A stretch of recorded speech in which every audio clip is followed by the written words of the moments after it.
જે અલગ અલગ અભિયાન ચલાવી રહી છે એની આપણે પ્રતિજ્ઞા લેવાની છે. અહીંયા રહેલા નવદંપતિ, એના સગા, એને મળવા આવેલા મિત્રો બધા પોતાનો જમણો હાથ આગળ કરશે. આ ભારત સરકારની પ્રતિજ્ઞા હોવાથી એને આપણે અમલ કરવો જરૂરી છે.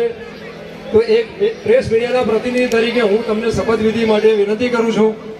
આ સાથે પહેલી શપથવિધિ છે સ્વચ્છતા અભિયાન. હું મારું ઘર આંગણું સ્વચ્છ રાખીશ. હું મારું શહેર સાક્ષરતા અભિયાન એટલે હું મારા આવનારા પુત્રો, મારા સંબંધીઓ, જેમના બાળકો 21 વર્ષના થાય ત્યાં સુધી હું એને ભણાવીશ. બીજું છે વ્યસન મુક્તિ.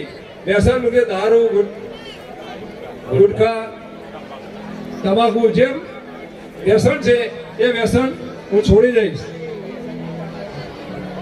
એના પછી છે બેટી બચાવો.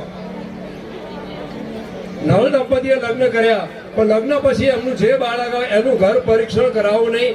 ભારત સરકારના નિયમ મુજબ ઘર પરીક્ષણ કરાવવું એ ગુનો છે, એટલે કોઈએ ઘર પરીક્ષણ કરાવવું નહીં એવી અમારી વિનંતી છે. ઘર પરીક્ષણ, બેટી બચાવો.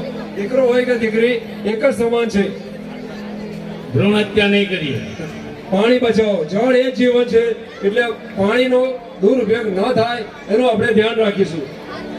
અત્યારના સમયમાં ટ્રાફિકના નિયમોનું પાલન નહીં કરવાથી રોજ ને રોજ ઘણા અકસ્માતો થાય છે. તો ટ્રાફિકના નિયમોનું અવશ્ય પાલન કરીશું. બેન હોય કે ભાઈ, જે પણ વાહન ચલાવે છે એને હેલ્મેટ પહેરવું, સીટ બેલ્ટ, ઝીબ્રા ક્રોસિંગ, ચાલીને જનારા વ્યક્તિએ ખાસ ઝીબ્રા ક્રોસિંગનો ઉપયોગ કરવો, કેમ કે અત્યારે સ્પીડ કંટ્રોલ કોઈના હાથમાં રહેતો નથી. ચાલનારા વ્યક્તિને વાગી ન જાય એટલા માટે ઝીબ્રા કંટ્રોલ જરૂરી છે. સિગ્નલ ટાઈમર, સ્પીડ કંટ્રોલ વગેરે વગેરે.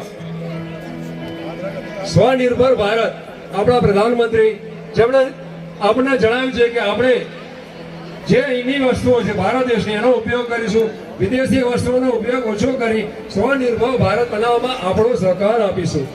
અને છેલ્લું, અહીંયા જે આપણા સ્ટેજ પર જોઈ રહ્યા છો બ્લડ ડોનેશન, તો આપણે એક નિર્ધાર કરીએ કે જીવન દરમિયાન બ્લડ ડોનેશન, રક્તદાન અને મૃત્યુ બાદ અંગદાન. શું આ માટે આપણે તૈયાર છીએ?